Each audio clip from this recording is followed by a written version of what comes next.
Rubare per spassarsela. Sembra essere proprio questo il principio che ha spinto un cinquantenne napoletano a vivere una vita, se si può così definire, spericolata. Sì, perché sono serviti 6 mesi di indagini da parte della polizia giudiziaria del reparto Polfer di Veneto e Trentino Alto Adige per identificare il borseggiatore seriale che da tempo riusciva a sfilare i portafogli ai passeggeri sui treni delle regioni Veneto, Lombardia e Trentino.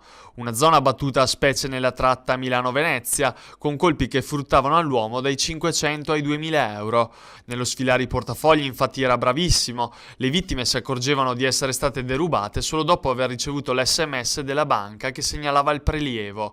Con le carte di credito l'uomo intanto si sollazzava con prelievi spensierati, giornate memorabili al centro commerciale o nelle boutique dei centri storici. Spendeva e spandeva i soldi degli altri cercando di ottimizzare sempre i guadagni. Amante delle sale bingo, l'uomo si rifugiava qui a scacciare i sensi di colpa, forse nel tentativo di guadagnare qualcosa che nella sua coscienza potesse apparire come legittimamente suo. L'unica cosa tuttavia di cui ora è legittimo proprietario è la misura di custodia cautelare in carcere emessa dal GIP del Tribunale di Verona.